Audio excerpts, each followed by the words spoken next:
Pak Pemirsa, sudah hadir 3 narasumber di studio Metro TV. Di sebelah kiri saya adalah Guru Besar Fakultas Kehutanan dan Lingkungan dari IPB, Profesor Sudarsono Sudomo. Kemudian di sebelah kanan saya adalah tenaga ahli Bakom RI, Hariko Wibawa Satria, dan juga anggota Komisi 4 DPR RI, Arif Rahman. Kemudian bergabung lewat sambungan Zoom adalah PLT Kepala Pusat Data, Informasi dan Komunikasi Kebencanaan BNPB, Pak Berton Panjaitan. Terima kasih Bapak-Bapak sudah hadir di Metro TV. Saya akan mulai dari Prof. Sudar terlebih dahulu, Prof. Karhutla di Indonesia, bencana yang disebabkan oleh El Nino Godzilla atau murni ulah manusia? Gini, jadi saya harus hati-hati ini. Pasti ada campur tangan manusia. Godzilla itu memperparah. Ya.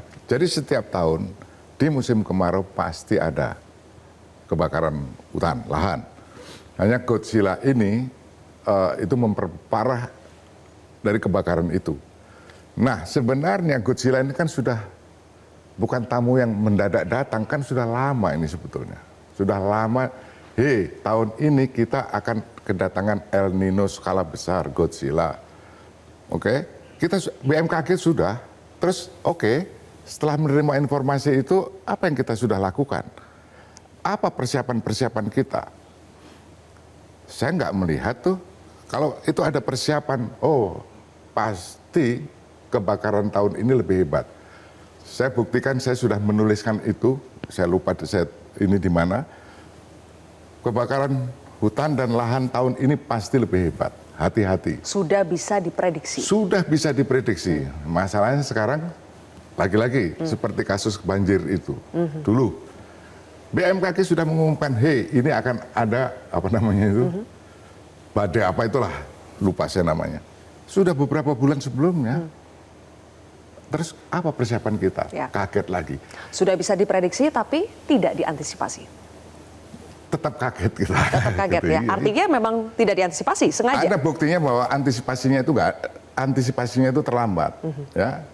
Satu, instruksi Mendagri nomor 1 tahun 2006, itu bulan Agustus, setelah kobaran di mana-mana. Surat edaran Menteri Lingkungan Hidup, bulan Agustus juga. Setelah di mana-mana kebakar, setelah Bromo kebakar cukup panjang.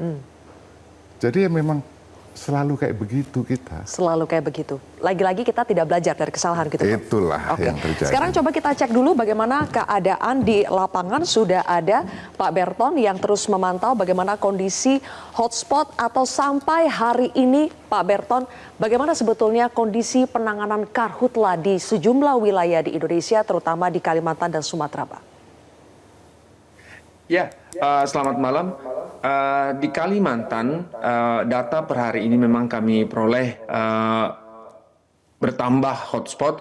Di Kalimantan Barat misalnya bertambah 215 dari angka yang kemarin. Angka yang sekarang ini kami peroleh 2.825 titik.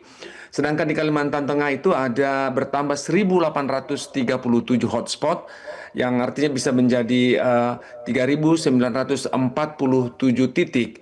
Di Kalimantan Selatan terjadi juga penaikan, yaitu 265 titik menjadi 1.079 titik. Sedangkan di Sumatera relatif menurun.